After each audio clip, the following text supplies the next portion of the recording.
Between the age of 17 and 29, you should tell them about this program because it is so absolutely incredible. And I know that all the people in our program would never ever take the year back in a second. Personally, I just graduated from high school and all my friends went to school right away, to university, and I had a lot of pressure on me to do that too. But I decided it wasn't right for me. I wanted to take a year off and do this, and yeah, as I said, I regret it for a second. So we will get started. Nicaragua, la noche de Nicaragua, 14.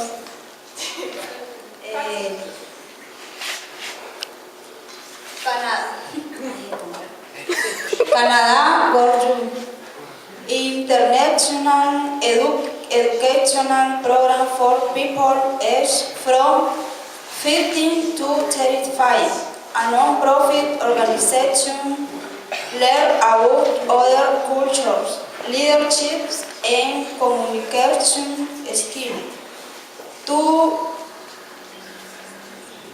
2012,000 youth volunteers participated in the Youth Leader in Action program. 60% of Canadian volunteers were visible minorities, and 25% of Jews were Aboriginal. Okay, before I explain the next slide, I just want to say how incredible is it that Araceli, who has just been learning English for 2 months, was confident enough to get up here and read that in English.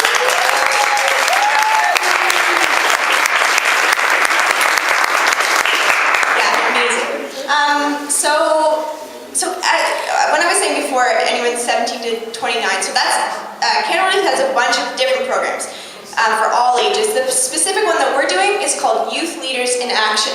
So they have exchanges all around the world in 13 different countries, so not just Nicaragua, and each country has a partner host city in Canada. So for example, I believe there's a Charlottetown PEI Indonesia program. There's programs in Mali, in Ghana, in India, in Ukraine, all over the place, and each of them has a partner city here in Canada.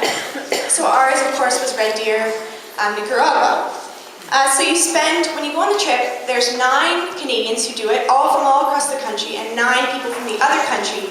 And you meet up in the foreign country for 3 months, and then you come back to Canada and spend 3 months there too. So, as I said, we have 18 youth, we have 2 fabulous supervisors, 1 Nicaraguan and 1 Canadian. We all live with host families. So, in Nicaragua, we all lived with our counterparts' family. So, Era is a counterpart with Jessica, Canadian, so Jessica lived in Era's house when she was in Nicaragua. But here in Canada, we just live with people who are kind enough to open up their homes to us. We have work placements, so we volunteer in different places. We learn about different parts of the community through educational days, like the economy, the education system, politics, that sort of thing.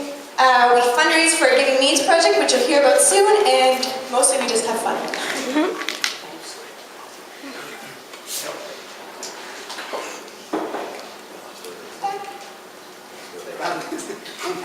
So there's just, you can see how far apart we've been going. So there's Somoto, Nicaragua down there where we were, all the way up to Red Deer.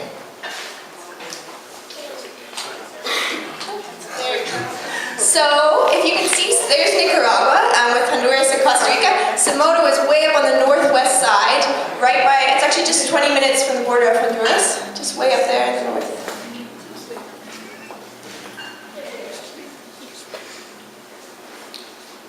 Nicaragua Volunteer Board. Nicaragua, Impro, Sear, Las Lomas, Palmira, Canadá. Ahí está. Okay, so these are some of the places we volunteered. Someone was asking about the kind of work we did. In Nicaragua, Canada Youth, when they go to a different country, they partner with an organization from that country. And our organization that we partnered with was IMPRO, which is this big organization that works all across the country doing developmental work. So through IMPRO, we worked at the SER, Las Lomas, and Palmira. And the SER and Las Lomas we're going to talk about in a minute, but Palmira was something really special. It was this community of, I think it was 24, some tiny community of families who lived kind of rurally, far away from anything else, and they were trying to become a touristic spot for people to come and learn about Nicaragua and learn about their culture. And they were really working hard to make it a beautiful spot. And so we helped them in many ways with that. We helped plant trees is one of the things we did. And we also helped by learning about the community ourselves. And we also got to be superstars in some tourist videos, which they took in Palmyra, so that was pretty cool. Here in Canada, you guys might know some of these places we've been volunteering at CARE, the Native Friendship Center, Habitat for Humanity, Food Banks, Bethany Care Home, Missionary Center, the Hub, so right here. We fundraise for our Giving Means project, and some people work at Potter's Hands. Oh, there's some pictures too. Those two pictures are of us in Las Lomas collecting honey at the bee farm, so we'll talk about that in a minute. What is going on?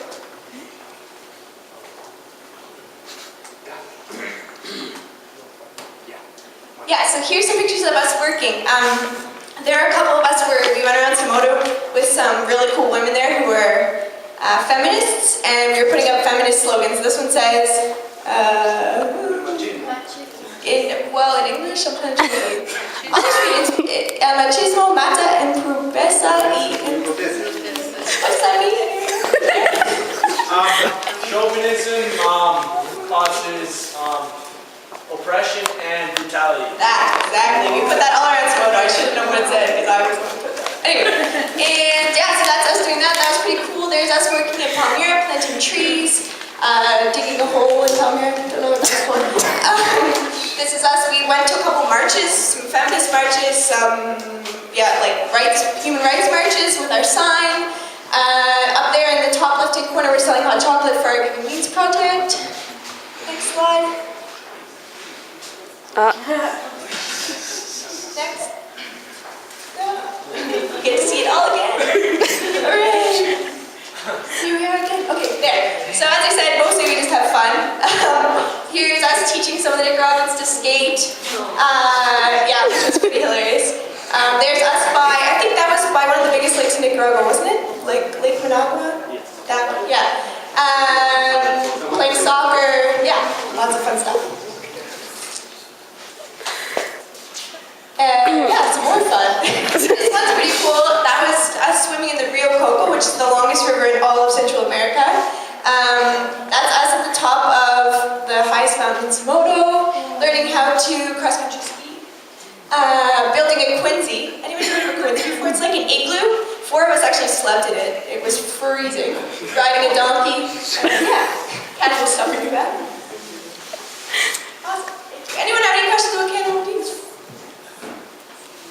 You should all tell all your friends and all do it because it's fabulous. How do you apply to it? That's a great question. Applying cannibal youth is so easy because it's not based on merit whatsoever. It's actually mostly luck whether you get in. What they try and do is get a good representation of Canada, which is this. You saw the stat about Aboriginal youth and about minorities. So they don't want 9 white people to all be in the program. They want it to be a mix of cultures, a mix of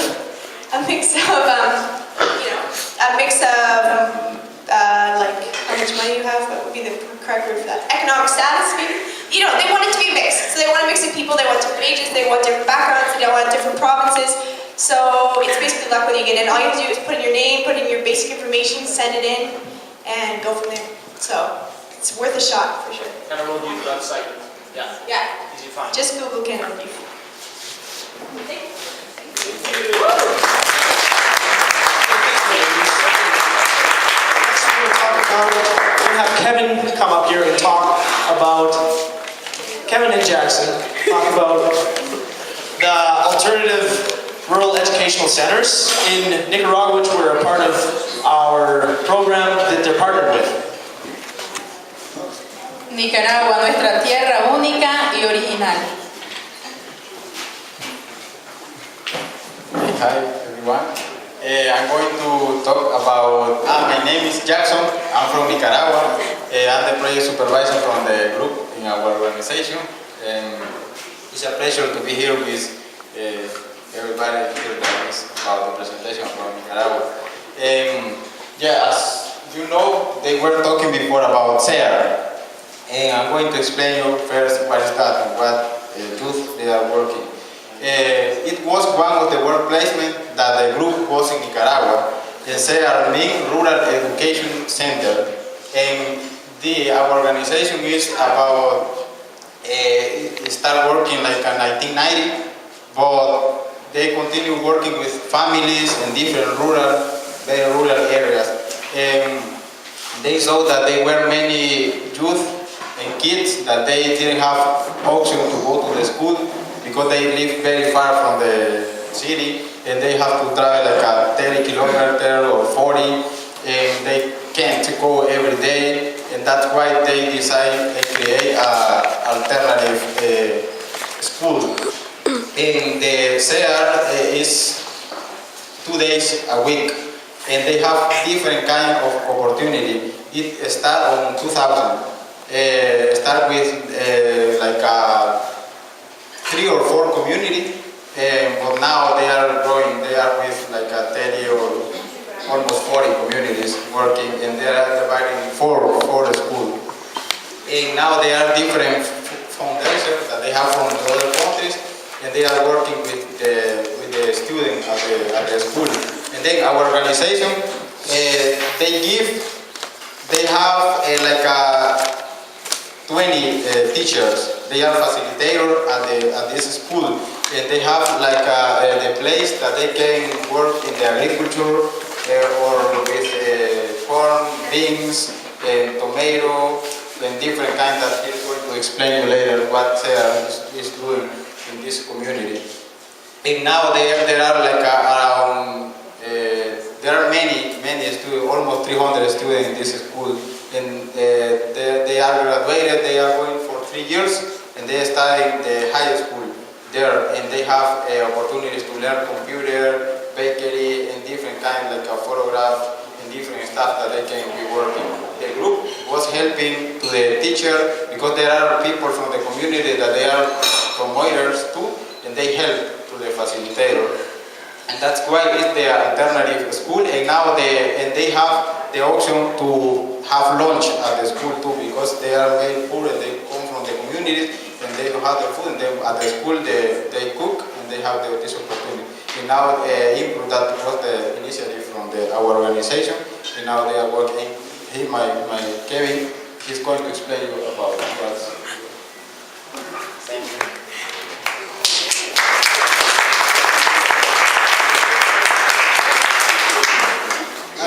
My name is Kevin. I am from Nicaragua. I will talk about the different components. Hub. Speak English. Okay. System approach and technological components of the SEA. Tenemos pasture grains, craft, pasture, forest, crops, beans, agroindustria, apicultura, fruit growing y chicken.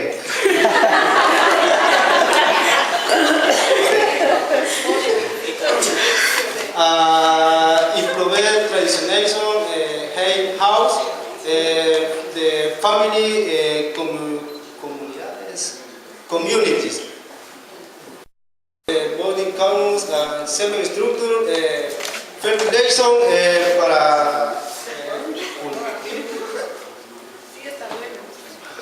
agriculture agroecológica, improve grain holding structure, grain basic grains.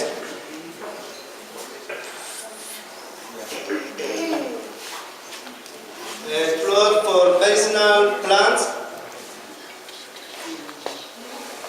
Microtunnel able to hold until 5,000 tomato, pepper, watermelon, and cucumber. Poultry farm for laying hens. Pig farm.